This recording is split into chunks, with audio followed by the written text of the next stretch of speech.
কাঁচা আলু দিয়ে নাস্তা তো অনেকভাবেই খেয়েছেন, তবে আজকে আমি আপনাদেরকে একদমই ভিন্নভাবে একটি কাঁচা আলুর নাস্তা তৈরি করে দেখাবো।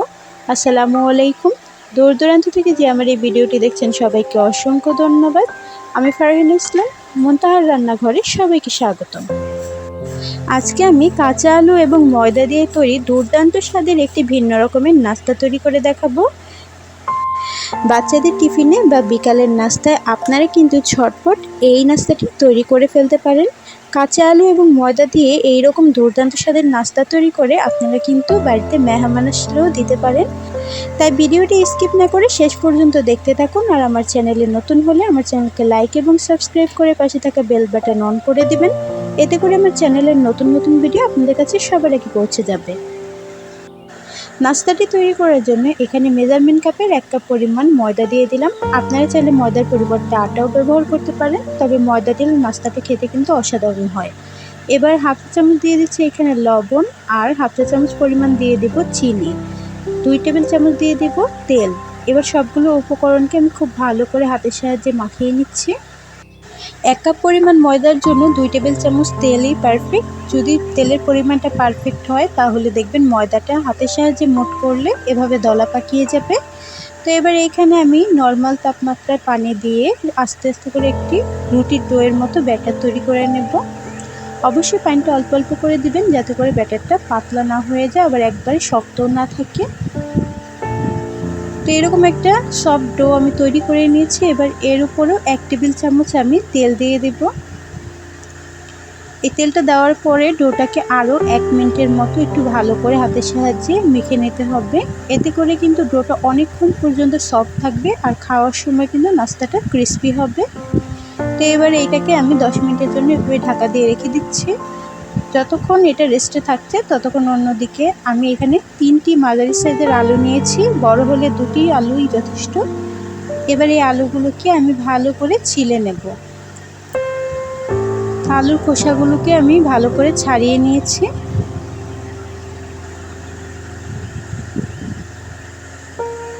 তো এবার একটি গ্রেটারের সাহায্যে এই আলুগুলোকে আমি গ্রেট করে নেব।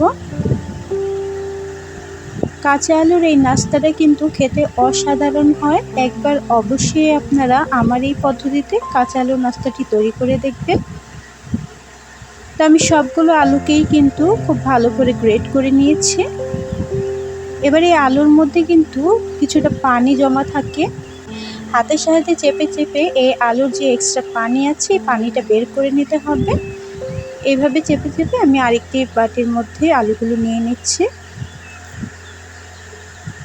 তো দেখতেই পাচ্ছেন অনেকগুলো কিন্তু পানি বের হয়েছে। তো এবার যে আলুটা আমি নিয়েছি এই আলুর মধ্যে কিছু মশলা অ্যাড করে দেব। দিয়ে দিচ্ছি হাফ চা চামচ হলুদের গুঁড়া, 1/4 চা চামচ দিয়ে দিচ্ছি লাল মরিচের গুঁড়া, 1/4 চা চামচ দিয়ে দেব এখানে ধনিয়ার গুঁড়া, স্বাদ মতো দিয়ে দিচ্ছি লবণ। আর এখানে আমি একটি ম্যাজিক মশলা ব্যবহার করছি।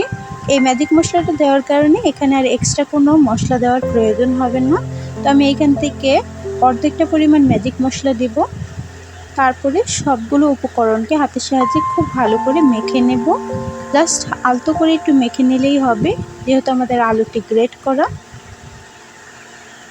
তো এইবার অন্যদিকে যে ডোটা আমি রেস্টে রেখেছিলাম, দেখুন ডোটা কতটা পরিমাণ নরম হয়ে গেছে, দেখে কিন্তু বুঝতেই পারছেন। এবার এই ডোটাকে আমি 2 ভাগে ভাগ করে নেব। একটি ডো হাতের সাহায্যে এইভাবে ঘুরিয়ে আমি বলের মতো শেপ করে নেব। এইভাবে যদি আপনারা রাউন্ড শেপ করে নেন তাহলে কিন্তু রুটিটা বেলার সময় খুব ভালো করে বেলা হয়ে যায়। তো অপর ডোটিও আমি এইভাবে হাতের সাহায্যে একটু রাউন্ড শেপ করে নিচ্ছি।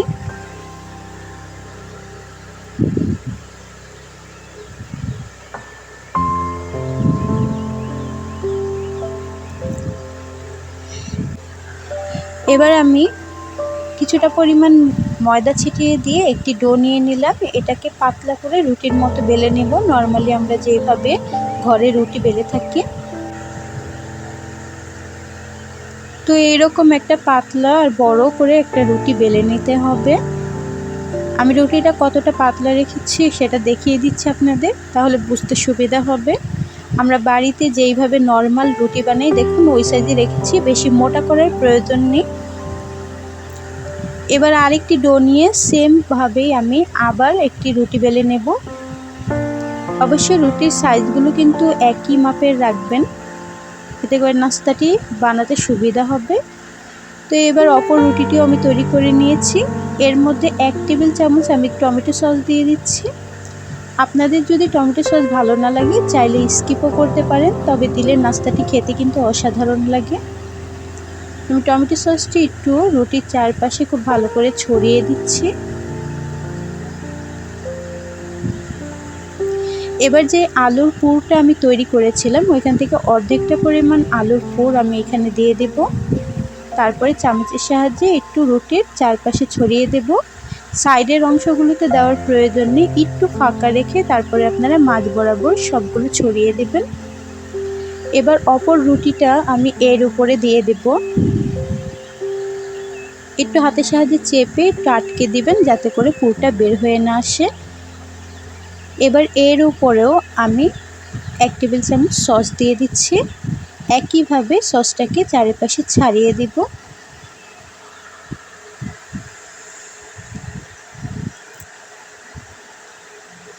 সসটা দেওয়া হয়ে গেছে, এবার বাকি পুরটাও আমি এর উপরে একটু চারপাশে ছড়িয়ে দিচ্ছি।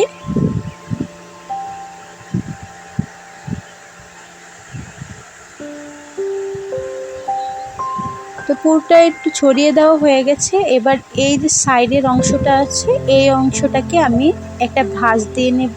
একটু লক্ষ্য করে দেখলে কিন্তু আপনারা বুঝতে পারবেন আমি কিভাবে করছি। অপর পাশটাও এনে এই পাশের ওপর আমি ভাঁজ দিয়ে নিচ্ছি। অবশ্যই ভাঁজ দেওয়ার সময় সাইডের অংশগুলো আঙুল দিয়ে চেপে আটকে দেবেন যাতে করে পুরটা বের হয়ে না আসে। তারপরে মাথার অংশটাকে আমি এইভাবে হালকা একটু ভাঁজ দিয়ে নিচ্ছি যাতে পুরটা বের হয়ে না যায়। এই পাশের অংশটাও এইভাবে একটা ভাঁজ দিয়ে নেব। একদম সহজ, একটু লক্ষ্য করলে আপনারা বুঝতে পারবেন। এই তো নাস্তাটা কিন্তু আমার তৈরি হয়ে গেছে। এবার চুলায় একটি পাত্রের মধ্যে আমি কিছুটা পরিমাণ পানি গরম হতে দিয়ে দিয়েছি। এর উপরে এরকম একটা জালি আমি বসিয়ে দেব। আপনারা যেই কোনো জালি ব্যবহার করতে পারেন, কোনো সমস্যা নেই। আমি এই নাস্তাটিকে 10 থেকে 15 মিনিটের জন্য এর উপর দিয়ে ভাপিয়ে নেব। তো নাস্তাটা জালির মধ্যে বসিয়ে দিলাম। এবার একটি ঢাকনা দিয়ে 10 থেকে 15 মিনিট পরে ফিরে আসছি। ফিরে এলাম একদম 15 মিনিট পর। দেখুন আমার নাস্তাটা কিন্তু একদম রেডি। খুব গরম, আমি একটু এটা ঠান্ডা করে তারপরে আপনাদের দেখিয়ে দিচ্ছি। তো ঠান্ডা হওয়ার পরে এই তো নাস্তাটি দেখুন একদম শক্ত হয়ে গেছে। এবার এই নাস্তাটিকে আমি কিন্তু ছুরি দিয়ে লম্বালম্বি কেটে নিচ্ছি। আপনারা আপনাদের পছন্দ অনুযায়ী শেপে কেটে নিতে পারেন। এই পর্যায়ে কিন্তু আপনারা চাইলে নাস্তাটা স্টোরও করতে পারেন, আর এইভাবেও নাস্তাটা খেতে কিন্তু অসাধারণ লাগে।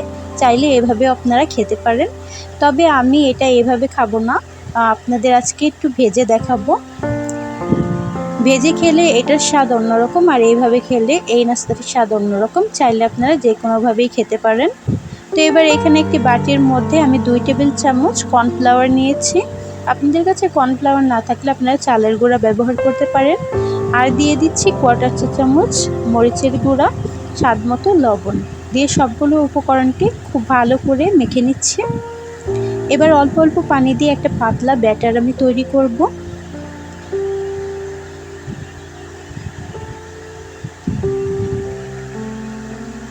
তো কাঁটা চামচের সাহায্যে আমি একটা পাতলা ব্যাটার তৈরি করে নিলাম। ব্যাটারটা দেখে কিন্তু আপনারা বুঝতেই পেরেছেন আমি একবারে পাতলাও করে ফেলিনি, আবার একবারে ঘনও কিন্তু রাখিনি। তো এর মধ্যে একটি নাস্তা দিয়ে দেখিয়ে দিচ্ছি আমি এই ব্যাটারটা কেমন রেখেছি। তো এই তো এবার ভাজার জন্য আমি চুলায় চলে যাব। চুলার মধ্যে একটি প্যানে কিছুটা পরিমাণ তেল গরম হতে দিয়ে দিয়েছিলাম। এবার এক এক করে যে নাস্তাগুলো আমি রেখেছি এই ব্যাটারের মধ্যে ডুবিয়ে তারপরে আমি তেলের মধ্যে ছেড়ে দেব। অবশ্যই তেলটা কিন্তু খুব ভালো করে গরম করে নিতে হবে।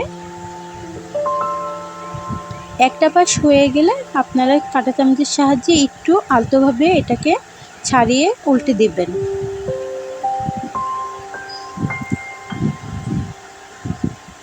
তো এইভাবে কিন্তু উল্টে পাল্টে নাস্তাগুলো ভেজে নিতে হবে যতক্ষণ না সুন্দর একটা ব্রাউন কালার চলে আসছে। যদি ক্রিস্পি করতে চান তাহলে কিছুটা সময় নিয়ে আপনাদের এই নাস্তাগুলো কিন্তু ভেজে নিতে হবে। তো এরকম একটা সুন্দর কালার আসার পরে আমি চুলার থেকে নামিয়ে নিচ্ছি।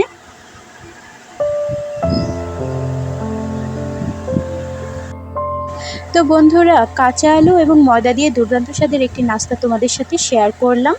এই নাস্তাটি খেতে কিন্তু অসম্ভব মজাদার। যারা না বানিয়ে খেয়েছো তারা কিন্তু বুঝতে পারবে না, তাই একবার অবশ্যই বানিয়ে খাবে। আর যারা এইভাবে তৈরি করে খেয়েছো তারা তো জানোই এই নাস্তাটি খেতে কতটা অসাধারণ লাগে। এক একজন এক একভাবে এই নাস্তাটি তৈরি করে, তবে আমি আজকে একদম সহজভাবে তোমাদের সাথে শেয়ার করার চেষ্টা করলাম। তোমরা যদি ঝটপট ইউনিক কোনো নাস্তা তৈরি করতে চাও তাহলে এই নাস্তাটি কিন্তু হবে একদম বেস্ট। ছোট থেকে বড় সবারই কিন্তু এই কাঁচা আলুর নাস্তাটি পছন্দ হবে, তাই তোমরা কিন্তু অবশ্যই বাড়িতে এই নাস্তাটি ট্রাই করো। আর আমাকে কমেন্ট করে জানাতে ভুলো না যে আমার এই ভিডিওটি তোমাদের কেমন লেগেছে। আমার এই ভিডিওটি যদি তোমার কাছে ভালো লেগে থাকে তাহলে আমার চ্যানেলকে লাইক এবং সাবস্ক্রাইব করে পাশে থাকা বেল বাটন অন করে দিও।